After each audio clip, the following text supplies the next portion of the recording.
What's going on, everybody? Welcome back. Today's interview is with BC Sanders from the Disruptors podcast. You can go to his website, the Disruptors with BrianSanders.com, and get some law enforcement training over there, where he goes over gang information that he's had from over 20 plus years of experience dealing with gangs in a very large city in the southern part of the United States. BC also hosts the Disruptors podcast, which can be found on any audio platforms as well as YouTube.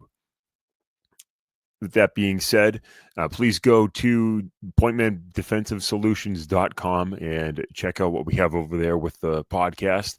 The pointmanpodcast.com will be launched shortly, so please keep on the lookout for that and go to our YouTube, Pointman Podcast on YouTube, and please like, comment, subscribe across all platforms. It does help me bring you a better podcast, better experience when listening to the show with all that stuff. As much as I hate asking for it, it does help out in the end. Like I said, please go to pointmandefensivesolutions.com and check out some merch for the podcast over there and what we have over there for the site right now. The new site will be launched shortly. And like I had just mentioned about a minute ago, go to Instagram, Pointman Defensive Solutions and Pointman Podcast.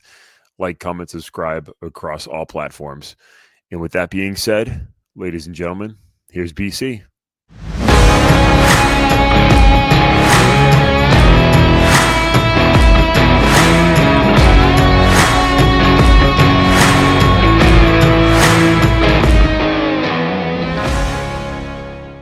And just give a little bit about yourself and kind of, tell people who you are, where you come from, if you want to get into all of that, and the podcast that you run, and we'll get into a little bit of why you started this podcast and, kind of where you come from. Yeah, I was born and raised in the South. I keep it kind of generic because of my background. I'll explain in a little bit, but grew up skating, punk rock scene, hardcore, going to shows from the time I was about 13 years old.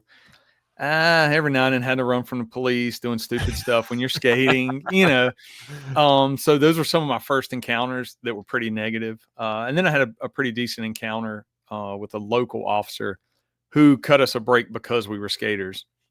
So that was kind of the first time I realized, okay, like cops could be cool. They don't have to be jerks like the others that we've dealt with. So I just kind of always had that idea in the back of my head. And where I was living, it was a pretty large city in the South, but very, very big on the military. So I ended up joining the Army when I was 17, like right out of high school, and had my 17th birthday at Fort Benning, Georgia, and did like 4 years in the infantry.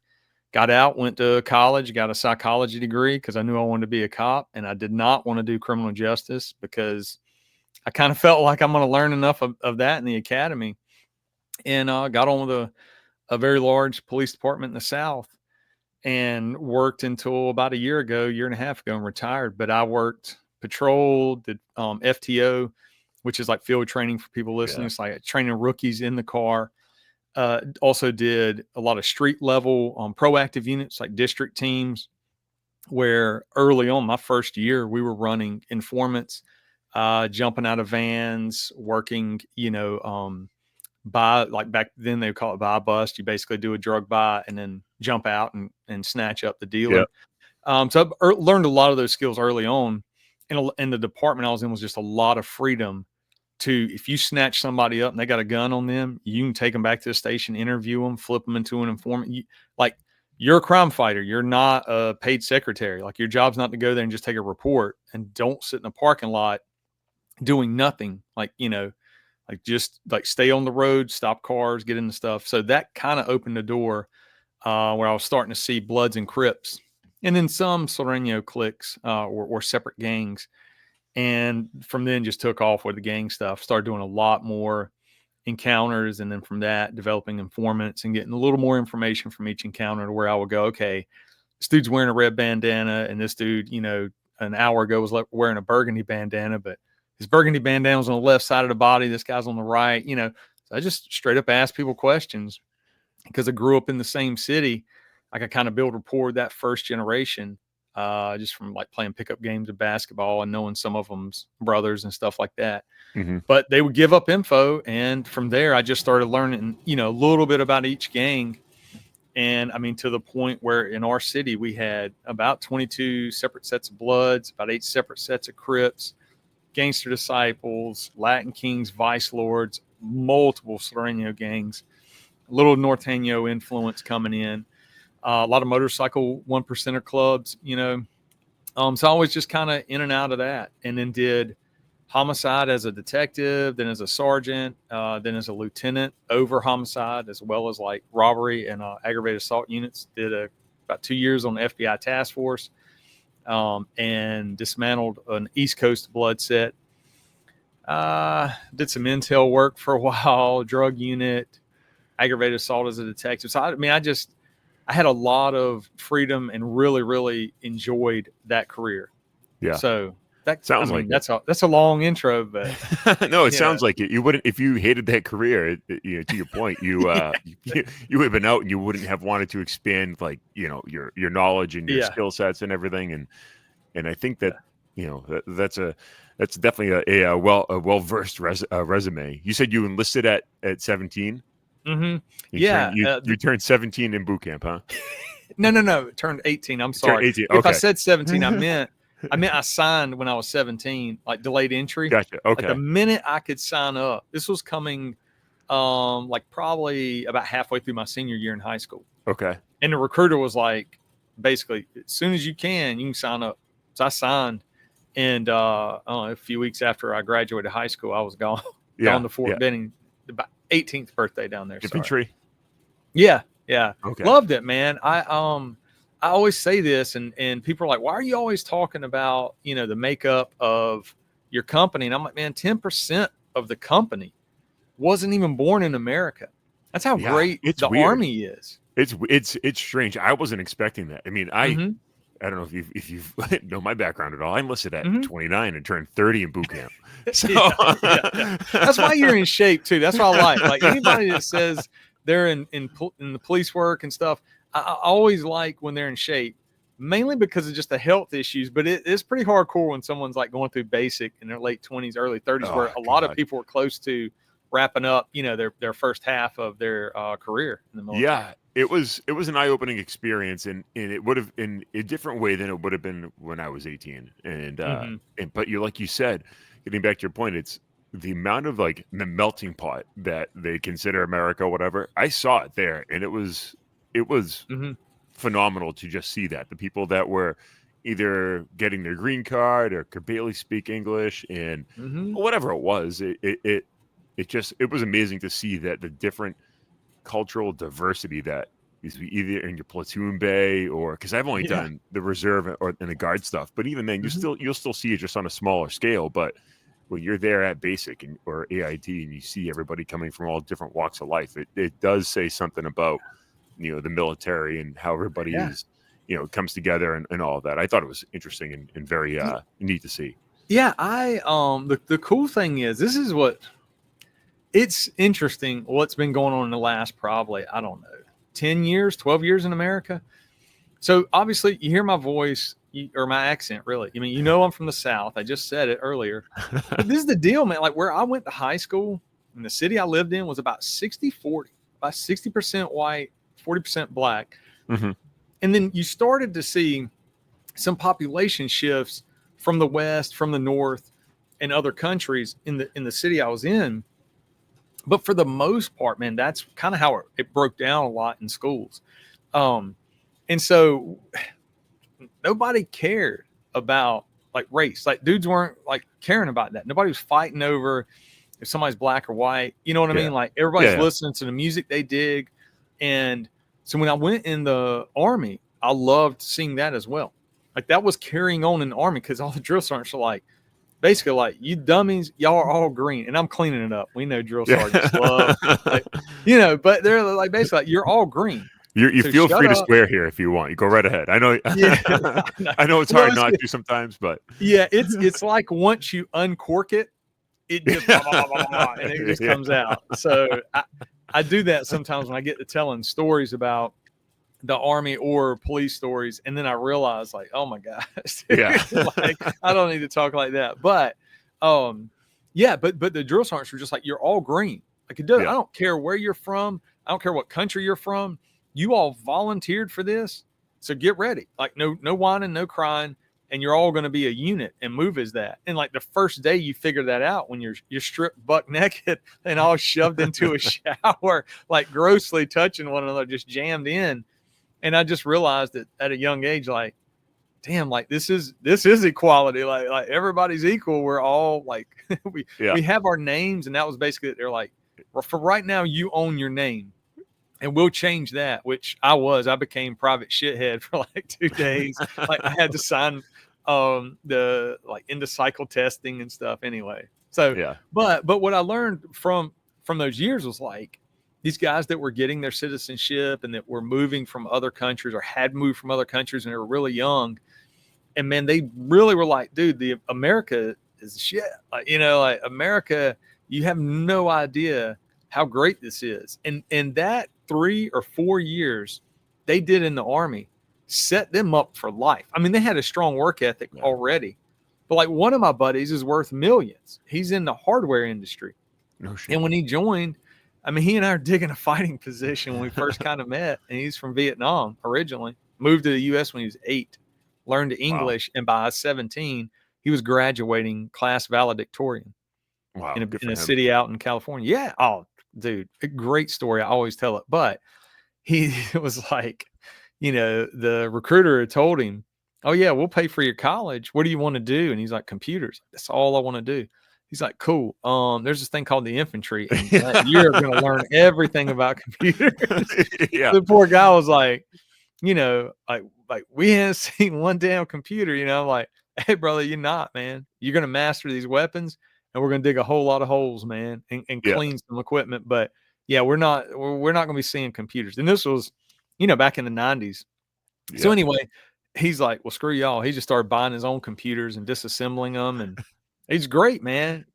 Freaking great. I can go on and on for him about I wish that those stories stopped. But they didn't. So one of my good friends from Nepal, who was a medic, same thing. He wanted to work on computers and he enlisted, and he's like, well, we have this position as a medic, and you work on a human computer. Yeah, ended up taking it, and eventually it was when he ETS'd out of the reserves, I was able to talk him into going to my wife is in the Air Guard as intel. And so I was able to talk him into going into her unit. I'm like, dude, they work on computers and they do all intel stuff, but depending on what your job, you can actually specifically work on computers. And he ended up taking me on that just to try it out for, I think he's been in there 3 or 4 years now as well. But yeah, it's funny. I wish those sorts of jobs or explanations kind of just stopped when when people found out that most recruiters are telling half truths. So any deployments while you were in the Army? No, it's funny, years ago, before everybody, like now that I'm retired, people start to kind of do the math so they can figure it out. But years before, people would just kind of assume there was a deployment. I'm like, no, brother, like I'm talking about like the 90s, the mid 90s. Yeah. It's like I basically enlisted coming off the heels of Somalia. Okay. I'd seen, I'd always kind of paid attention to what was going on in the world. And by then I knew I wanted to go in the Army. Most of my high school years, I knew, like this is what I'm going to do. Not everybody dug it. A lot of people were like, basically that's BS. And anyway, a lot of people were like real politically minded at that time. Yeah. Probably sometimes a little too much for their own good. Meaning that really didn't know what they were talking about, because Somalia was a perfect example of, America trying to help people from starvation and stopping basically, warlords, or what I would just basically call terrorist groups or street gangs for Somalia. But either way, coming off of that, I was like, man, I definitely want the infantry. This is what I want. And then I'll take it from there. Like maybe I'll make it a career. I don't know. I did not make it a career. I would have switched my career goals had the Army at that time been a little different. You could not get schools. I mean, it was tough. So everybody's competing to try to get a Ranger school slot or anything like that, anything that's going to advance you. And at that time, I think you had to be an E4 promotable maybe to go to selection if you even wanted to go down that path. So a lot of doors were not open for your first enlistment. Yeah. And I couldn't get promoted early because at that time, I think Clinton had basically put a freeze on promotions. So as my platoon sergeant was like, yeah, like basically you'll be a fire team leader as a PFC, as an E3, and your gunner's going to be an E4. I was like, oh, he's like, you're not going to make promotions early. Like you're not going to get your E4 early, but you're going to be doing the job of a team leader. Yeah. I was like, how does this work? Like basically y'all get to pay me less to do more. But I loved it. Yeah. In that sense, I was like, okay, I enjoy being a leader. I enjoy mastering something, Yeah. and then everybody kind of competing against it and leading that way. Like, hey, if you can beat me or be better than me, then your job's yours. So that was cool. That did kind of reinforce a work ethic that I had already had. I'd grown up priming tobacco and working odd jobs with plumbers, and my dad and my brother doing like pump work where you're pulling pumps out of the ground and repairing people's water. So, I mean, starting at like 13 years old in tobacco fields, I was always working, making money. So it's funny you say that that part, about plumbers because my dad was one, or he retired as one, and he would take me on jobs as a 13, 14, 15 years old, extra set of hands. He's like, what'd you learn today? Yeah. I don't want to be a fucking plumber. I can tell you that much. Well, yeah, that was the thing. Like back then, I was, that was how I learned how the term under the table. So my mom was Yeah. like, when I first started working tobacco, she's like, son, like you get money under the table. You're 13. You can't make money anywhere else. Yeah. So just don't quit and you'll have all the money you need. And dude, I'd stockpile cash over the summer. I always had money from 13 home, man. I didn't. And my mom didn't. I mean, she was single mom working 2 jobs sometimes. Like we weren't getting an allowance or any of that stuff. And I was cool with that. I was like, good. I got my money. I can go buy records and stuff. I can do whatever I want to with my money. And my brother stayed in the trades. He stayed plumbing and pump work. And it's cool now. Like we grew up in the same scene. We were like best friends then and now still. I mean, we talk all the time. And it's cool now because so many younger people are making this bold, transition and be like, I don't know if I want to go to college. Maybe I'm gonna learn a trade. Like, there you go. Yeah, Go make exactly. money. Like go learn that you don't have to go $30,000 in debt to get a piece of paper, that you can learn a skill and have a solid work ethic and go out there and work circles around everybody. It's the And that truth, dude's, though. that dude's got a great work ethic. His company's been booming for years. I mean, he's a workaholic. We are that way growing up, but I can't say enough about the trades. Like I tell people that all the time. And in the police world, and maybe I'm wrong, but for years I had pushed up the chain, like trying to get policies changed where college degrees were not required for anything promotion wise. Cause we weren't, like in my department, you didn't get paid more if you had a college degree. You just basically usually didn't get hired. So what was happening is some guys would get hired, and I say guys because I'm talking about very specific people I worked with. They would get hired and they didn't have college degrees, and then their career could stifle. They couldn't go up into leadership, but they were incredible. One guy very specifically I'm thinking of, absolutely incredible. He was in the Marines at a very young age. He was working on Marine One, like that type of dude. Like he's not out there getting drunk and being stupid. Like the guy was wired tight. Very squared away. Yeah, man. And we were on a gang unit together. To this day, he's still just so impressive. But because of lack of certain college credits, he could not put in for promotions. And he used to it would make me furious because I'm thinking that guy, I mean, he did years on SWAT. He was training, firearms instructor, like just so good and no ego. I was like, that guy should be at least a captain running an entire district. Because like in our city, the districts are kind of like mini departments. Like the captain over that district at certain times, depending on, who the chief was, they have full reign to solve problems. So you'd have captains that would come up with ideas and start pulling officers and pulling a sergeant and being like, boom, y'all can work plain clothes. You can wear attack. You can do whatever you need to do. I need you to stop these shootings in these neighborhoods. That was just, I mean, that's how it was. It was cool. So Yeah. I used to get frustrated because I saw the talent throughout the department, and like, man, I don't care because I've seen enough people who tell me they got a master's degree and they can't go out there and clear a simple call or go out there and look at a store, a store on the corner in their beat where stabbings and shootings are happening a weekly basis, and you can't start to problem solve that. Like you didn't open a book that tells you how to do that. I just get mad, man. Yeah. Like if you're gonna, I've got a psych degree. I love psychology. I love going to college, but I graduated debt free, so I can be happy about it and Hmm. not be miserable, because I wasn't paying off the thing. But I did apply. I applied my knowledge of human behavior on the street every day from the minute I got on the department. And Hmm. and early on, a lot of guys were like telling me, "Hey man, you're too nice. Like you're too." I'm like, "Man, like you're not from here. I'm from this city. Like I can read people a lot better than you can, and I'm not out here telling people I'm gonna thump them or like none of that. I don't have to. Like if I raise my voice or I change my inflection or I snatch somebody up, like the whole block knows, okay, something's different because I'm not like that every day. I'm not riding up heavy handed and acting all big badge and stuff like no. Like so It only gets you so far to act like that.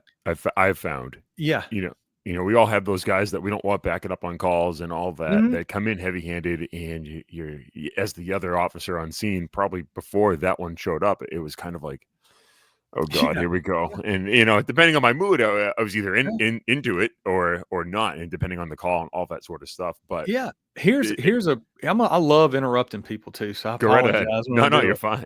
But sometimes like I think of something, I'm like, I need to mention this. So early on, like when I was an FTO, by then I mean that was my 3 year mark. So in our department at 3 years was the bare minimum Hmm. that you could put in for FTO school. And I hit my 3 year mark on like a Friday, and by Monday I was in FTO school That's cool. because I wanted to do it. I was like, man, I've been able to do so much stuff on patrol, and in our city, your rookie does the first 9 weeks in your district, and then they rotate to the complete opposite side of the city because it's a big city. There's a whole lot of money, and some of the other districts are like really different than where I patrol. Yeah. Mine was like a lot of Section 8 housing, a lot of violence, a lot of gangs. So I wanted to train the rookies, coming out of the academy and keep them. We would be able to keep the rookies. So it was an investment for me. Like I Hmm. wanted rookies to treat people the way I did. And I was fortunate some of my running buddies on that squad were really good. They were locked on, like really good, like proactive officers. But what I did not like is the heavy-handed crap. I didn't want to hear people disrespecting, even gang members. I'm like, I don't care that he's cussing, and he's not threatening you, and he's doing what you ask. You told him to sit down on the curb and cross his feet at the ankles, put his hands on his knees. Like, that's what he's doing. So let it go. Like he can Yeah. make fun of your nose. He can tell you look like you grew up in a trailer park. Like I don't care about all that. But if those hands come off that knee, or he starts looking left and right, like tune him up. Like tell him like no. You're not going to hit the cut. You're not going to run. You're not going to jump that fence over there and try to make it back to your grandma's house. Like I'm gonna have a unit waiting for you with all the charges. Like no, like just relax. We're gonna be cool. We're gonna get through this, and then we're gonna bounce, right? So that's why I would always wanted rookies who are really motivated and wanted to get into stuff. Yeah. And that was what I would always tell them. Like as soon as I get a rookie, I'll tell them like right off the bat, there's no reindeer games. I'm not gonna be, you know, playing stupid games with you. Like we got to be locked on from the minute you put your gear in my car. We're out the gate. We could be going to a shooting, we could be getting in a car chase. Like, I don't need you stressed about what I'm evaluating or anything like that, Right. or that I'm going to yell and scream at you. I'm not going to yell and scream at you. Even probably, if anything, the more dangerous the situation, the calmer and the slower I'm going to talk so that you don't misconstrue anything I tell you to do.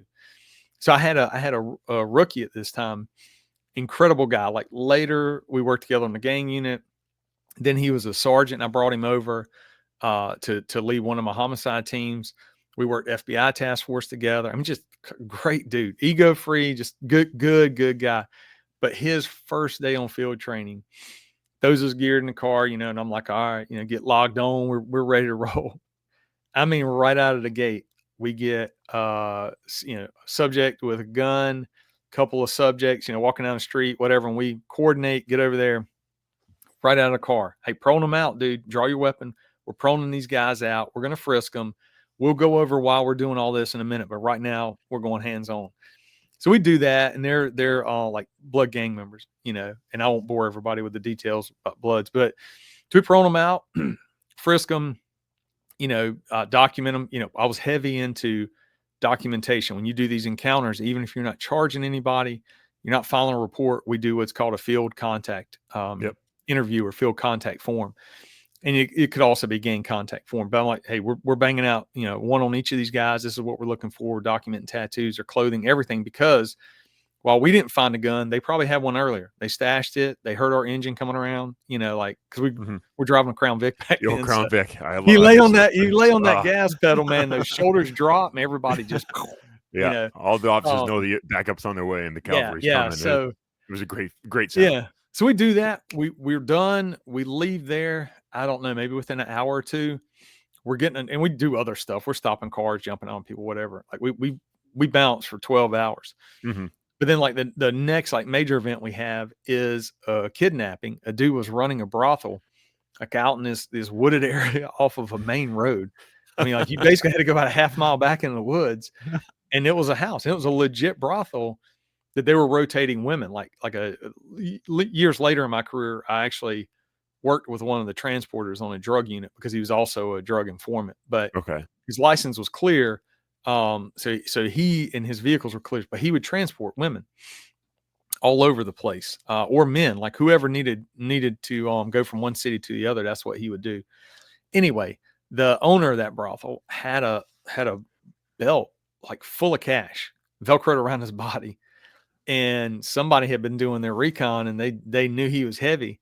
So they snatched him up, threw him in a car, and drove him probably about 2 miles away, still staying in our district, though, pistol whipping him, trying to get the money off of him. And they're, fighting in this like Jeep Cherokee, and they pop around in his stomach, rip the belt off of him, and then kick him out. So we find him anyway. We're basically working a shooting / kidnapping, getting info on this brothel. We clear that eventually and close this 12-hour shift out with a murder at like 4:00 in the morning in one of the more active areas. We had a bunch of 8-tray Crips at the time.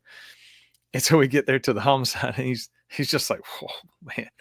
So we start working the homicide. As patrol, you set up your perimeter, and I'm explaining to him what, our info right now is limited. It looks like this car's from out of town. We'll start to get some info from some people, but I can't just go up and talk to people in front of everybody right here. But we know a lot of people in this area. You know what I mean? Like in front of everybody. Yeah. It's like we're going to go talk to some people in the cut later, and it may be tomorrow night, but like for right now, we just got to get the perimeter set up and kind of control the chaos. Yeah. So anyway, we do that, and then we hand it off to day shift. So we get back to the station. I was like, look, man, like you did a good job. Like I was really impressed with you. You're going to have fun these 9 weeks. As you see, we're a good squad. I said, and I'm sorry it was kind of boring. It was a slow night, but it'll pick up tomorrow night. Don't worry, man. He's got his big eyes like, oh, I said, I'm kidding, man. Like it just happened to be the trifecta tonight. Like usually, we might get a shooting here, a stabbing there, a murder, but usually you're not going to go call to call like on your first shift out of the gate. But years later, he was just like, man, that's exactly what I wanted to do. So it's like getting it over the first night, and then everything from them was just like building on those skills. Yeah, definitely. You have to, I don't know. It's funny because I've had instances where guys get there, especially where I worked. It wasn't as large as where you worked or anything like that. So guys would get him, I call them like the once in a lifetime calls, and they'd get him. Like we had one guy got it on his swearing in ceremony. Or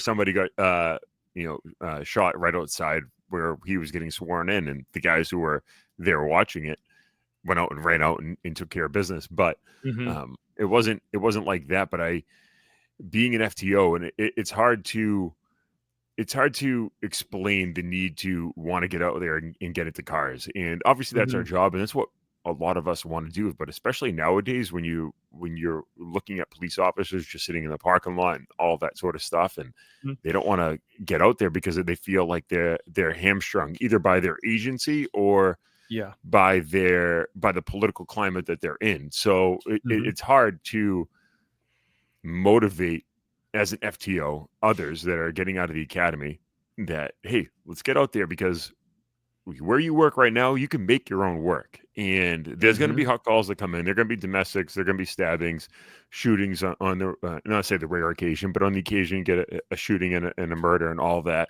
So when you have downtime, let's get out there, get into cars. That's where you get your experience, especially in our area. You're gonna find the people that don't want to deal with you. They're not going to come looking for you, but that's how you develop your ability to talk to others under a stressful situation. You know, where you worked, it came looking for you, but the difficulty that I've found is just getting the new people out there to actually want to do the job. Because what do they see now? They see, especially in this, they see the social media, this environment, people on TikTok and cops on TikTok. And I'm like, good freaking God, like that's not the job. Like, get out there and like, you know, I got 15 years on, and obviously, like I've said in other podcasts, I've started over recently, going back down to zero. And and with the current retirement system that I'm in, but it's, you know, I'll get out there now, but and the guys that I'm with do recognize that I have, you know, 15 years on another agency in another state, but it's just getting out there and finding the work, find the people that don't want to deal with you, find cars, get into them, know your freaking case law, because you can either get into them easily or you can do the roundabout way of doing things. But it's just getting out there, and don't give me the I know answer. If I hear if I hear one more I know from a trainee, I'm going to lose my stuff. Yeah, it is a great one where I would always just say, explain to me what you're about to do. Don't do it. Just explain to me. I had a guy who had just gotten out of the Marine Corps, and he would have been fine. He stayed in police work for maybe like 2 or 3 years, and then he kind of moved on and did some other stuff. I lost track of him, and he would have been potentially fine. He had good instincts. He could not articulate anything. His brain just moved so quickly, and that's what he would do. He'd see 3 or 4 dudes, and he'd be like, "I'm gonna jump out on." Like, okay, hold on. Like, you're probably right, but why? Yeah, exactly. I'm like, why?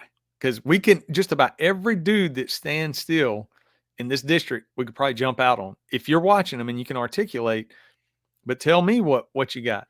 I mean, I don't know, man. They're dirty. They're dirty. The way they're looking at me, I'm like, okay, like slow down, man. Like slow your brain down. But it's this idea of, like you said, know your case law, check in with everybody you can, and see how you do things right and wrong. Sadly, you know, there's the lazy officers, or the officers who will do the bare minimum. That's what we used to call them, like bears. Like, that dude's a freaking bear, man. Like, he just bare minimum, or a rod. He's retired on duty. Yeah, I love hearing the acronyms from different agencies, and some of them are some I've never heard bear, but that's a good one. But I've heard rod. Freaking bare minimum, because that's all they'll do. They're the same people that will whine and cry the most and the loudest when you get an assignment. Like when you get to do something cool, or like I've told people, and I teach it in my classes, the initiative you have to figure out and just do it. Like in my background as a kid, I loved going to see bands play. I love punk and hardcore, and back then it was all fanzines. So these kids, you took pictures of the bands, you did write-ups, you interviewed bands, you put it together, and then you like photocopy it on like your school library copier, where like my mom would take like my hard copies and take them to work and make a bunch of copies, and then, you know, you try to distribute them. But in my head, I always had this idea that whatever I wanted to do, I would just go do it. And if I fail, I fail. I don't really care, but I want to try to do stuff. Yeah. And so in police world, it's the same thing. Like, as I was seeing gangs like going from what our city higher ups were saying, like when I was on patrol, I would hear, you know, sergeants and above and detectives and stuff. Cause in our city, a detective was a pay raise. Okay. And so you could actually make detective off of patrol and stay a detective for the rest of your career. Okay. And just move around to all the specialized units and stuff. We had robbery, aggravated assault, special victims, career criminal. I mean, we had a lot of units, which was cool. So you had a whole detective division. But there was this idea that like at every turn, I'm sitting there going like, man, like we have legit gangs here now. We didn't have them when I was growing up. We've got them now. And I've got people that are talking to me and they're talking about being plugged into New York. And I'm seeing paperwork on their body when I'm searching them. And I'm seeing the chain of command. And they're telling me, that dude right there is the Godfather. And he's straight up in the Bronx or wherever. Like, right? Like, oh, he's in Attica. He's locked up for life. Oh, okay. So all these tidbits of information. Every time I was like asking people, they would just be, oh, we got a bunch of wannabes. This ain't California. This ain't Chicago. So it was like kind of banging my head against the wall. And so what I just started doing was any kind of proactive, like district teams I was working, I was always trying to learn more about gangs and get guns off of gang members, and articulate tattoos and symbols. And I started kind of to create like these 2-hour blocks of gang identification to at least teach other officers, hey, if you come across this, even though the guy's wearing like gang attire, he's got a bandana folded up or what they would call a flag back then, and that kind of wax and wanes. Not every city's the same, but it's like if they got this, Star of David, this is what it means. It's probably gangster disciple for our area. It flows all the way back to Chicago. But here we've got insane gangster disciples. We've got Spanish gangster disciples. Like I'm breaking all this stuff down as much as I could in my time off. So then the more officers I could train, the more they could learn and we could share information. Yeah. So after a while, it was like we were starting to do, years of that, and then starting to do gang intel meetings where we were really starting to share info with other agencies, bringing in FBI, bringing in federal prosecutors and state prosecutors, agents and stuff like. And at one point, 50 to 60 people a month sit in a room, and it's a 2-hour meeting. In the first hour, boom, myself or other people that I work with, we're teaching. It's okay. We're going to go over Latin Kings. We're going to go over every little detail we know of Latin Kings. We're going to show you all these tattoos, symbols, their manifesto or kingism, so that we all share a brain. So when you leave here, you encounter somebody and they're yelling black and gold never fold, and you're seeing the 5-pointed crown and all this. Like now you know that if they tell you they're an Inca, then they're high ranking. And then what would happen is people would leave, document and encounter and all this, and share info. Hey man, I got back to my jurisdiction 30 minutes maybe outside of our city. Stopped the car, 4 Latin Kings, man. They were coming from this other city, and so everybody started to share information, but it was like we all had to have a vested interest in it.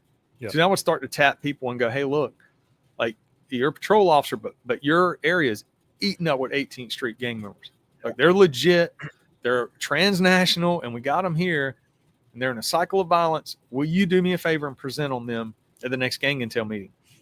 And so then officers were starting to do that and really enjoying it. And then you can kind of hone, their presentation skills, or they're just naturals. They get up there and boom, they go into it. But it's kind of like this format. And it's like, hey, I really don't care that we are not, we don't have 60 years of history of gangs. We've got them now, and it's only getting worse and worse and worse. And we can sit back and do nothing.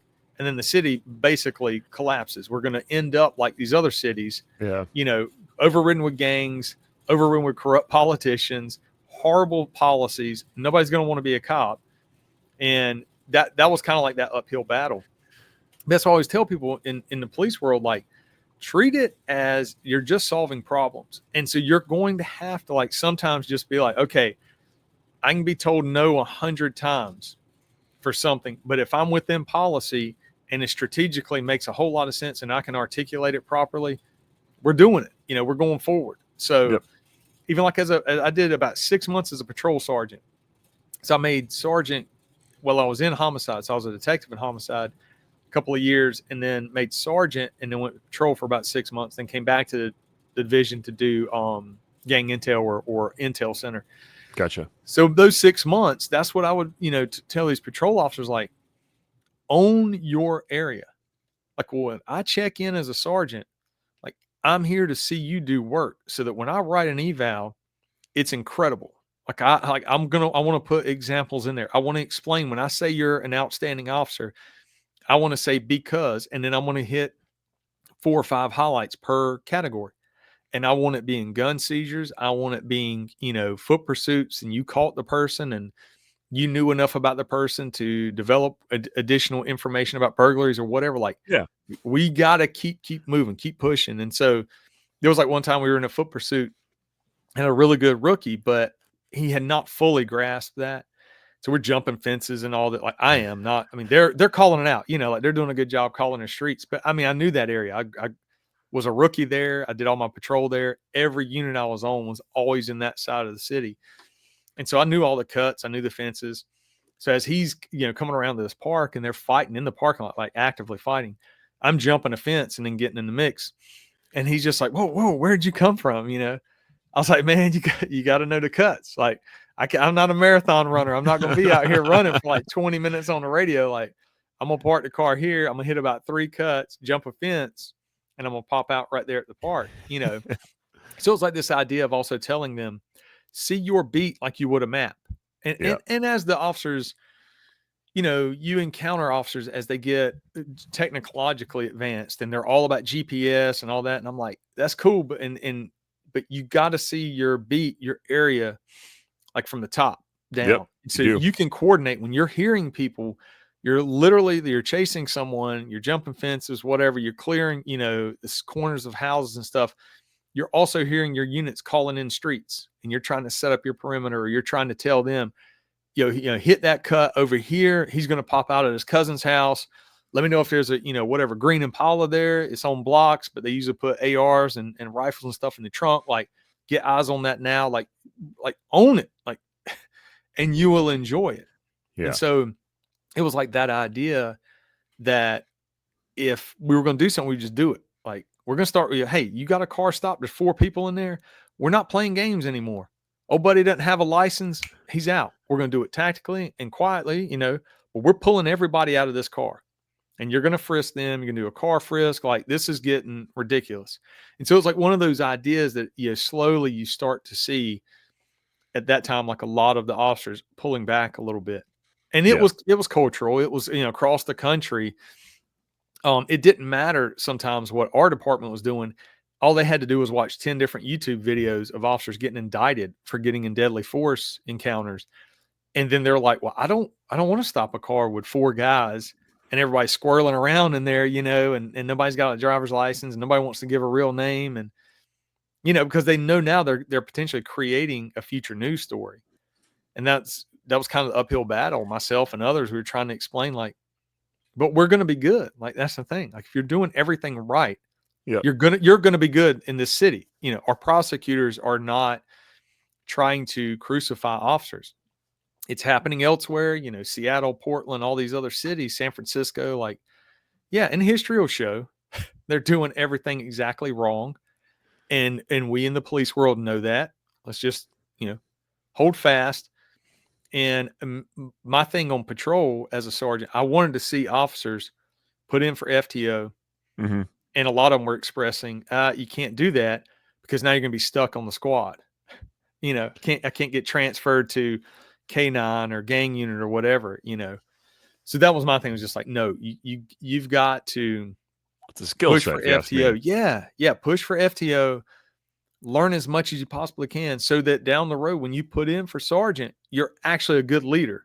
You're not. Well, even then, sorry to interrupt you, but even then, if you get transferred to another unit or assignment, or you get a K9 or detectives, if you get promotion or whatever it is, you're going to have an FTO period then, and you're going to have people teaching you how that job in particular is done. And so you need those skill sets throughout. I mean, I don't know how you guys did it, but like I said, for us, it was just a skill set that you have. Just because you are an FTO doesn't inhibit your ability to go do something else. Does that make sense? Yeah, it didn't. It was the opposite. Like, our department, the really good leaders were looking for FTOs. They were looking for those people who've already kind of been a leader in that sense. But the rumor mill between the officers was, oh, so-and-so's been on the line for, 10 years and he's an FTO, and look at that. And then you're kind of like, okay, but maybe he's not. Yeah, maybe he's not stacking up in the unit that he wants to go to. And I'm not like bashing him. It was like, hey, maybe that was the deal. But I can guarantee you, leaders are looking at FTOs first. And when you go into an oral board, and this is great for anybody listening, let me say this. In the next 4 years, I used to say this and people would roll their eyes and act like they know better than me. It's not that I know better than them. It's just I'm older and I love history and I love actually understanding departments and culture and all that. These next 4 years are going to be completely crime fighting, Oh, proactive. 100%. I don't care. Even the most like left leaning departments that have completely sold out and everybody knows who they are, even they're going to get on board because their own citizens are sick of it. And we know the propaganda machine's kind of falling apart. Yeah. So it's like this idea of finally holding police leaders, who were making all the wrong decisions, hold their feet down and like, no, like you're going to be a crime fighter. Like you're going to go out there and actually figure out where the next damn homicide or shooting's potentially going to happen. And you're going to disrupt that. Like, I don't even care that you arrest the homicide suspect. I mean, I do, but hey, how about, could you prevent it? Like, because we could do it. That was the thing, was like we had this machine operating and informants, and we had them in most of our very active sets. And when they would start beefing and getting into problems, you'd have a source that would be like, yo, don't look, y'all got to shut this mess going on at whatever motel or this apartment, old girls letting dudes hang out there and they're GDs and they're hanging out there and they're beefing with Nine Trey Blood or whatever. Like that joint's going to get shot up this weekend. Cool. Then we're going to do some research and find out who lives in the apartment, who's got an active arrest warrant, because most people do.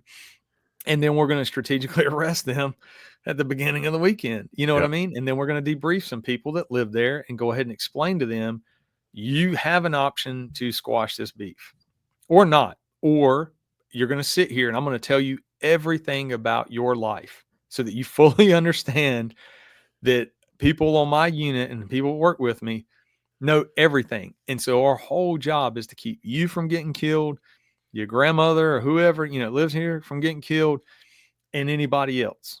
And if y'all want to keep pushing this beef, do it. So when everybody's in prison together and y'all hanging out in the yard, y'all can beef on the yard and it could be someone else's problem. But we're not doing it anymore. So feel free to go on out there and drive with a suspended license, and your car doesn't have any insurance and you bought that car 3 years ago. Hell, I remember when you failed your junior year in high school. I mean, you start laying stuff out and they're just like, yo, who are you, man? And I just push my glasses up. Well, I'm the one here, man, to stop this stuff. Like we're all moving a lot different. You have a choice to make. So you're either going to shut down all the activity of people hanging out here to where if I, not me, but like if I'm a rival gang member and I want to shoot, kill somebody, I got beef with people that hang out here. I know where to hang out because y'all stand out there every day. Yeah. You know what I mean? So it's like you start to disrupt their daily activity or their environment. Or if they're renting, I mean, sometimes property management or homeowners that rent their houses out and stuff, let them know, hey, you are renting to this person who has a job, everything's cool, but their teenage sons have had the police called to that location 52 times in the last 30 days. So you as the homeowner can do something about that with that renter, or you could potentially start to be held accountable for this stuff. Yeah, that's what we started doing in our old city. Mm-hmm. We would actually start holding the landlords accountable for all their tenants' actions after a certain point, not immediately, but and that's you, when it gets that severe. Or motels, same thing. Like and people will say, well, I work in the suburbs. I'm like, well, suburbs got a motel somewhere. You know what I mean? Like that's definitely where a lot of your dirt's going to be. And a lot of our gang members were so active in the city, they already knew that we've got multiple units too. So we had street level gang suppression unit. We had a career criminal unit that focused on just repeat offenders who were just habitual, the dudes that are robbing other drug dealers or shooting up. I mean, just like the worst activity. And then other units that were working larger cells. And then you had the FBI task force. So many different proactive assets that when dudes were getting hooked up, and then, we would have sources in these different gang meetings. And that's how, it's an organization. So most gangs and cities hold meetings, they charge dues. Some of them are smart enough to do active recruiting and actually try to target people with very specific skill sets. Others are charging dues and they just try to expand rapidly as fast as they can. So they get a cut of the money, the monthly dues that are paid. So at one point, we've got so many informants on different levels of rank in different sets. And then we would just debrief them after a meeting, and you start to put the notes together, and you're like, okay, yeah, like this is what's going on. And everybody at the meeting, the talk was so and so who got caught with that, Shorty got caught with that AR, and now old buddy's doing like 17 years in federal prison. They're all talking about that. So let's act on that. Next time Yeah. we approach someone, we're going to say, hey, do you want to be just like so and so and get sentenced to 17 years for that pistol that you had last week? We already know you had it in your waistband. You popped off 2 shots down here. I don't have enough to charge you, but just know that I'm going to either get that gun or get you with a gun. You keep doing stupid stuff. Go to another city, go do whatever you want to do. But that's what's going to happen. And It's funny it was, that sorry to interrupt yeah. you again, but it's funny that upfront approach. But I've heard that from other people as well, with different vast knowledge, and it's why don't you go to the drug dealer and say, hey, we know you're dealing drugs out of this house, and move it, like get the F out of our city or out of this area.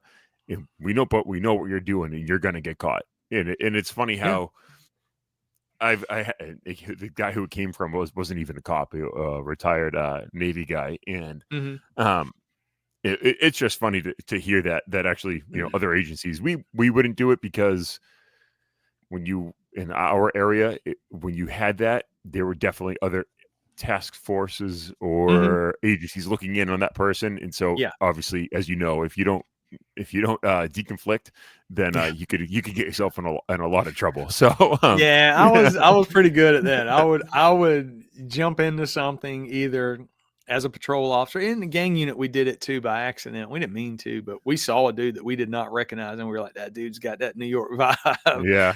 Jump out He's on him, of bringing something course. heavy down here. Yeah, and it ended up being like very high ranking blood in a very specific set that flowed out of New York.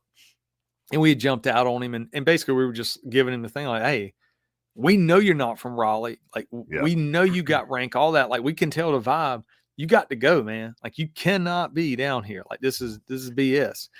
And so I don't know, probably like 10 or 15 minutes later, I get a phone call, and the detective's like, hey, we're doing surveillance. Just let me know that guy's government name and all that. He's like, and y'all clear the area for the rest of the night. Like, he's so scared. Like, he's over there. He went through the cut, smashed his phone and stuff. So you're right. You got to deconflict. I did it on a drug unit. I worked a like street level drug unit, plain clothes, for about a year and a half, something like that. And same thing. We ended up knee deep in a huge DEA investigation with a very large heroin distribution ring that was very organized. And fortunately, and I didn't know it at the time, we kicked this guy to the curb because we didn't recover from him. And we're talking about like a dude from another country with like a gold AK around his neck kind of thing. Like, he's just got a different vibe. And we just kept it pretty simple and created a cover not to burn our people.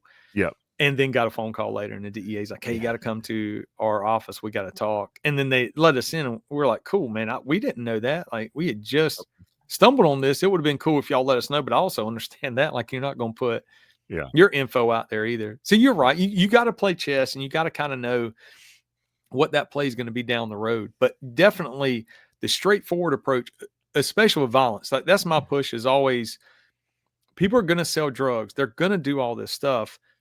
But if you prioritize the violence and then just use the drug charges, to pick off the dudes that are caught in that violence, and you can have a guy that's out there getting shot at once a week because he's doing dirt, and if you can pick him up on a drug charge or do a little bit of surveillance to spend a little legwork on him, and then you get him arrested, at least then he's not getting shot out there. Now we know like bond, they make bond and all that, and they may be back on the street, but a lot of these dudes, their records are so severe and they've had failure to appears and stuff like that.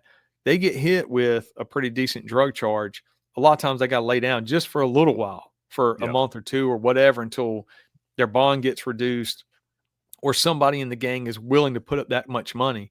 And I can go into, and I won't do it, but there's a whole technique where you just deplete one set, like one gang that charges dues and stuff. You just hammer them with as many arrests as you can at one time. You're And gonna so have to what start they end charging up, people for all this knowledge that you're passing out right now. oh, I do. I've been teaching since about 2010. Okay. So it's one of those things now, now in retirement, I do a lot of it, or I have been doing a lot of it virtual. Yeah. So basically, people just can Venmo me. We can do like private sessions. I can get up to about 7 people in a section at a time. But Okay. I'll pick a gang and go all the way through it. There's some stuff I won't get into just yet, but in the very near future, a very large platform. It'll be a lot of virtual stuff like that, where you would pay money and then it's just like this Yeah. talking, but I can pull my PowerPoints or my pictures up, videos, go through stuff. And a lot of it is strategy. It's not necessarily, hey, this is the hand sign for bees up. Hey, this is the hand sign Right. for, it's more This is how you strategy. figure that out. Yeah. Yeah. You could Yeah. pick any organization and be Yeah. like, okay, within 6 months, you're going to break the resolve of the actual set. And you're going Yeah. to know it because they're going to give you the feedback, whining and crying about everybody's locked up.